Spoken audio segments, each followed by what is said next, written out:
మీరు ఆల్మోస్ట్ దివ్యవాణి గారు 50 సినిమాలకు పైగా చేశారు కదా. ఆల్మోస్ట్ అన్ని south Indian languages, Telugu, Tamil, Malayalam, Kannada అన్నిట్లలో చేశారు.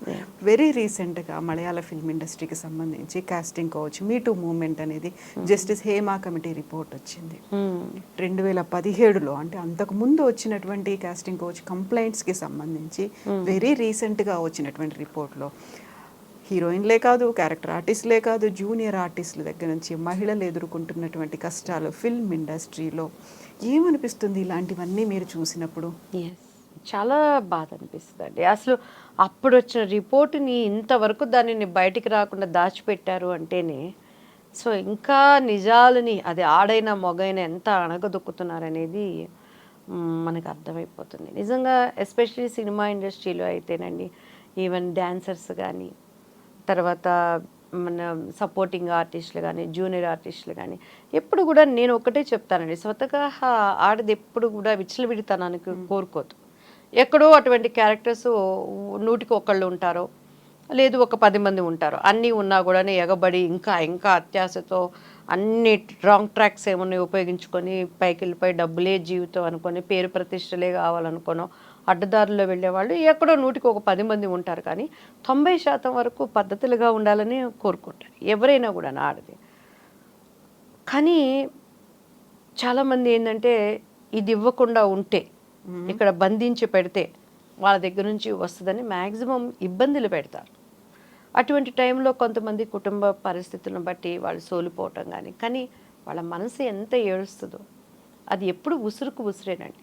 నా 15 ఏళ్ల వయసులో నేను యాక్చువల్లీ అర్జున్ సర్జా గారితో ఒక మూవీ చేయాల్సింది, ఊరుషి శారద అంటే. ఆల్మోస్ట్ ఓకే అయిపోయాను చూసినప్పుడు, అమ్మాయి ఎంత బాగుంది, బొమ్మలాగుంది అని. సో మనకి వాళ్ళు అనుకున్న విధంగా మనం ఉండకపోవటాన్ని బట్టి ఆ క్యారెక్టర్ నాకు పోయింది. బట్ నేను ఎప్పుడైతే 15 ఏళ్ళు అప్పుడే అంతే, నేను ఇండస్ట్రీ 87 ఆర్ 88 నా 10th ఎగ్జామ్ అయిపోయి వచ్చానండి. 14 అయిపోయి రాగానే అసలు ఎక్కడ మనలో ఒక లోపం ఉండేది కాదు. అసలు నాకు మేకప్ వేసేస్తే ఒక దాంట్లో రాధిక, ఒక్కొక్కసారి పాత ఆమె బి సరోజాదేవి గారని, తర్వాత విజయశాంతి అని కొంతమంది, ఆ ఫేస్ లుక్స్ అంతా ఎవరి దగ్గరికి వెళ్ళినా రిజెక్ట్ అయ్యేది కాదు, అమ్మాయి బాగుందని.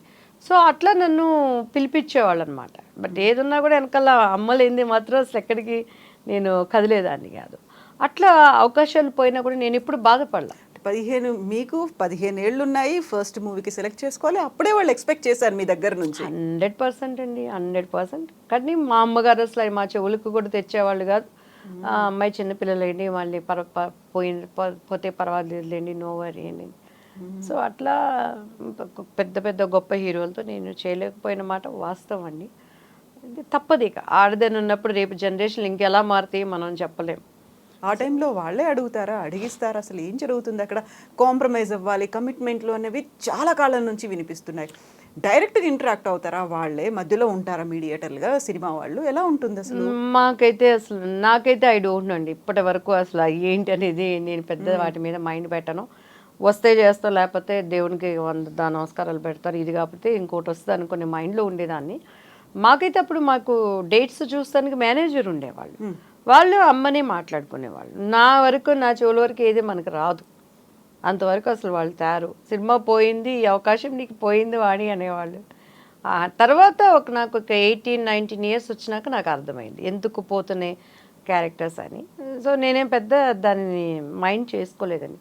తమిళ్లో ఒక మంచి సినిమా భానుప్రియ గారి సిస్టర్ చేసింది, ఎంగ ఊరు పట్టకారన్ అని, సూపర్ డూపర్ హిట్ అయింది. ఆర్డి భాస్కర్, ఇళరాజా గారి వాళ్ళ బ్రదరు ప్రొడ్యూసర్ అనమాట. రామరాజు గారు అయితే నళిని హస్బెండ్. అసలు కుట్టి బి సరోజాదేవి అని చెప్పిన ఆ గెటప్లో మొత్తం వేస్తే వండర్ఫుల్గా వచ్చింది. సో భాస్కర్ గారిది అక్కడ కమాండింగ్, ఇళయరాజా గారి వాళ్ళ బ్రదర్ది. అవకాశం మనకి పోయింది. అర్థమైందా ఎందుకు పోయిందని? 100% అర్థం. ఏంటి అసలు ఏం రీజన్ అక్కడ? ఇంకేమి ఓపెన్గా చెప్పేది ఎందుకు పోయింది అంటే, వాళ్ళకి ఇష్టానికి మనం ఉండమని. లొంగిపోలేదు మీరు, ఒప్పుకోలేదు.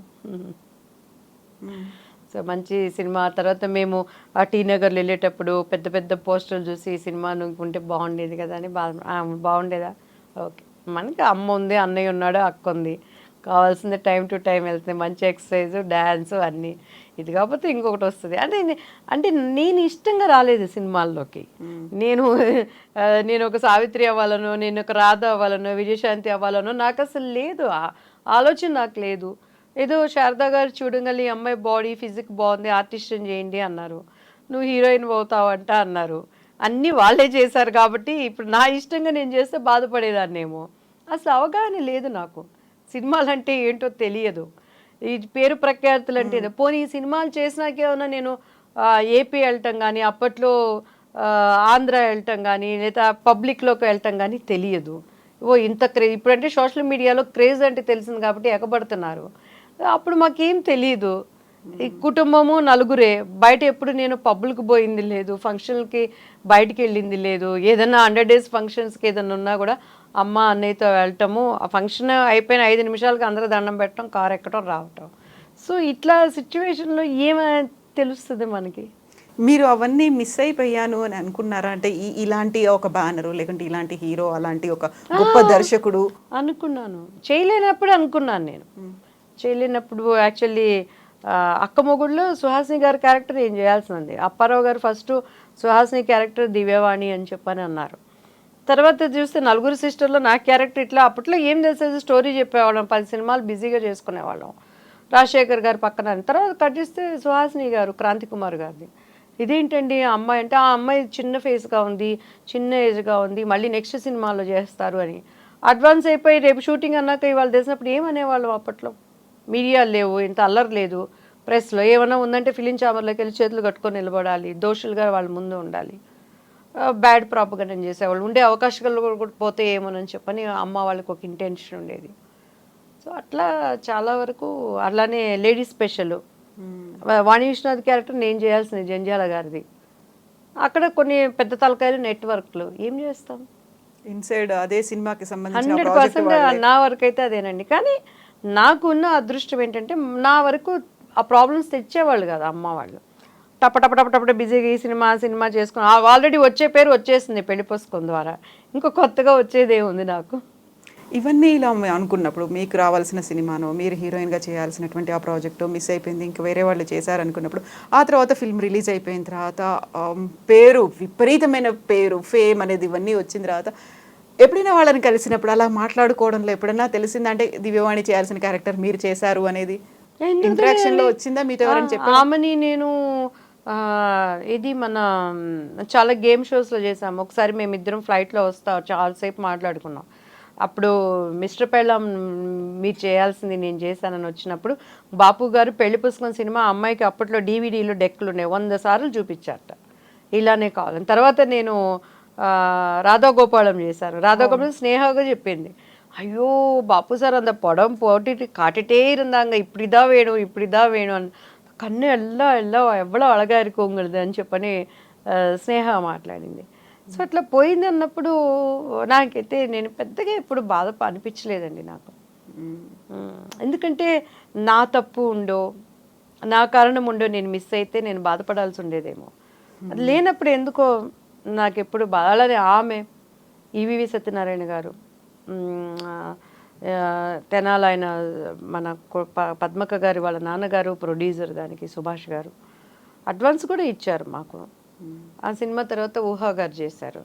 చూసాను సినిమా, మంచి క్యారెక్టర్, మనం కూడా చేస్తే బాగుండేదేమో, నా జీవితానికి ఇంకొంచెం ఒక మెట్టు మంచి సినిమాలు రేపు మనం చేసామన్నప్పుడు ఇంకొక మైలురాయిగా ఉండేదేమో కదా అనిపించేదే. కానీ బాధ అయితే పెద్ద నేను ఎప్పుడు బాధపడలేదండి. మరి నేను చెప్పాను కదా ఫస్ట్ నా స్వభావం అది.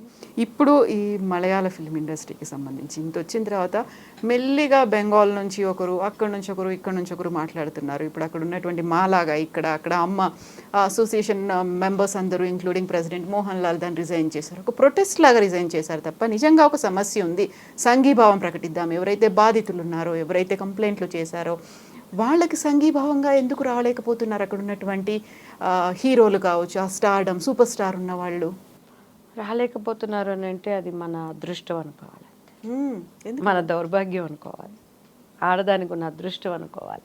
అసలు మగవాడే మోరల్ వాల్యూస్ ఆడదానికి ఇవ్వాలి అనే మనస్తత్వం కలిగి ఉంటే కథ ఇంత దూరం రాదు కదండి.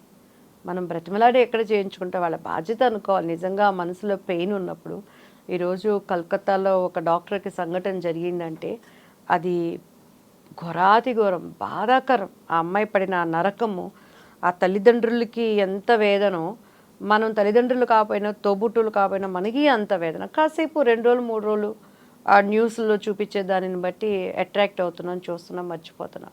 24 గంటల్లో అటువంటి అభాగ్యులు ఎంతోమంది నలుగుతున్నారు. నాట్ ఓన్లీ ఇండస్ట్రీ, వాళ్ళకి రాలేదు అంటే మనం తలుపులు కొట్టి వెళ్ళి బాబు రండి మాకు సంఘీభావం తెలపండి అని అనలేం కదండి. వాళ్ళుగా ముందుకు వచ్చినప్పుడు వాళ్ళ మర్యాదను నిలబెట్టుకున్న వాళ్ళు అవుతారు, ఆడదానిని గౌరవించిన వాళ్ళు అవుతారు, ఒక మోరల్ సపోర్టు ఇంకా మనకు దొరికి అటువంటి ప్రాబ్లమ్స్ ముందు రాకుండా ఉండటానికి చూసుకున్న వాళ్ళు అవుతాం. ఇక అది వాళ్ళ సంస్కారానికి వాళ్ళ విజ్ఞతకి మనం వదిలిపెట్టడమే. కానీ చేసే పోరాటం చేస్తూనే ఉండాలి. ఎవరు ఉన్నా చేయాలి, ఎవరు లేకపోయినా చేసినప్పుడే దాని సక్సెస్ని మనం తీసుకురావాలి. భయపడాలండి. ఆడదాన్ని పెళ్ళామైనా సరే తప్పు లేకుండా నువ్వు ఒక మాట మాట్లాడాలంటే మగవాడు భయపడాలి. అటువంటి చట్టాలు రావాలి, అటువంటి ఇమీడియట్ యాక్షన్స్ రావాలి. దుబాయ్లో ఈరోజు ఎందుకంటే ఆడదాన్ని ఒక మాట అనాలంటే భయపడతారు. సిన్సియర్గా ఉండే ఆడవాళ్ళని, రెండో కేటగిరీ ఆడవాళ్ళు కూడా మనం చూస్తున్నాం. ఎక్కడో వాళ్ళు చెప్తున్నాను కదా, 100కి ఒక 10 మంది అటువంటి వాళ్ళు ఉంటారు. ఇట్లాంటివి జరుగుతున్నప్పుడు రావాలి, డెఫినెట్గా మార్పు అనేది రావాలి. ప్రయత్నం చేస్తూనే ఉండాలి. ఈ చరిత్ర ఉన్నంతకాలం, ప్రపంచం ఉన్నంతకాలం పోరాటాలని జరుగుతూనే కామన్ అయిపోయింది అంతే. దానిని మనం పెద్దది చేసుకుని ఉంటే బ్రతకలేము, చిన్నది చేసుకొని డోంట్ కేర్ అంటే నష్టపోతూ ఉంటాం. ఈరోజు సిటీ బస్సులో ప్రయాణం చేసే ఆడవాళ్ళకి సెక్యూరిటీ ఉందా అండి? సో దానికి ఏంటి కొన్ని సిస్టమ్స్ తీసుకురావాలి. ఎంతసేపటికి గవర్నమెంట్స్ మారిన తినేవాడు తింటున్నాడు, పౌరుల కోసం వెళ్ళేవాడు వెళ్తున్నాడు, కేరా ప్లాట్ఫామ్గా వచ్చిన వాళ్ళు డబ్బులు సంపాదించుకుంటున్నారు, ఉద్యమాలు అంటున్నారు. కానీ నిజమైన మార్పు ఎక్కడొస్తుంది? నిజంగా మొన్న ఆగస్టు ఇండిపెండెన్స్ డే ప్రతి ఒక్క రాజకీయ నాయకులు ఫ్లాగ్ హోస్ట్ చేసుకున్నారండి. ఏ పార్టీలైనా కూడాను స్కూల్స్లో చేశారు, పోలీస్ డిపార్ట్మెంట్ చేశారు. అసలు నన్ను అడిగితే పబ్లిక్లోకి వచ్చింది అప్పుడే జరిగింది కలకత్తాలో సంఘటన. ఆ డాక్టర్ గురించి, ఆమె ఒక అప్కమింగ్ డాక్టర్గా ప్రాక్టీస్ చేస్తున్న ఒక డాక్టర్గా నేషనల్ ఫ్లాగ్ ఎగరేసుకోవాలని ఎలా మనసు అనిపించిందండి నాకైతే. ఒక నేషనల్ ఫ్లాగ్ పెద్దది తీసుకొని నాకు సపోర్ట్ చేసే ఆడవాళ్ళం అందరూ ఆ నేషనల్ ఫ్లాగ్ కప్పుకొని బోర్న ఏడవాలనిపించింది నడు రోడ్డు మీద కూర్చొని. డిప్యూటీ సీఎంల దగ్గర నుంచి, సీఎంల దగ్గర నుంచి ఫ్లాగ్ హోస్ట్, ఏ భాష అయినా నువ్వు కావచ్చు, ఏ రాష్ట్రమైనా నువ్వు కావచ్చు, ఎలా సెలబ్రేట్ చేసుకుంటున్నావు. ఒక్క కాకికి దెబ్బ తగిలిందంటేనే కాకులన్నీ వచ్చి కావు కావు కావు అని ఆ కాకి కాపాడుకుంటున్నాయి. ఒక కుక్కకి రోడ్డు మీద దెబ్బ తగిలిందంటే నోరు లేని జీవాలు, మోరల్ వాల్యూస్ లేనటువంటివి, చట్టాలు లేనటువంటివి, చీపో అని మనం విధులిచ్చడం కూడా వచ్చి అన్నది కుక్కలన్నీ చేరి ఆ కుక్కను కాపాడుకుంటున్నాయి. అంటే ఒక రాష్ట్రంలో ఒక బిడ్డకు జరిగిందంటే, ఈరోజు మణిపూర్లో ఆడవాళ్లకు జరిగినటువంటి దుస్సంఘటనలు ఎందుకు గవర్నమెంట్స్ బయటికి తీసుకురావట్లేదు?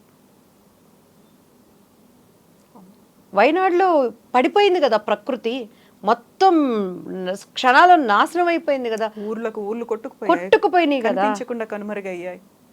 ఏంటి మనిషి బ్రతుకేంటి, మనిషి ఎంతవరకు అనేటువంటి జ్ఞానాన్ని నశింపజేసేటువంటి సంఘటనలు జరుగుతున్నప్పుడు కనీసం ఒక 10 మంది ఆడవాళ్ళని, ఇప్పుడు మా లాంటి వాళ్ళు బయటికి రావాలంటే ఒక సపోర్ట్ లేకుండా రాలేకపోతున్నాం.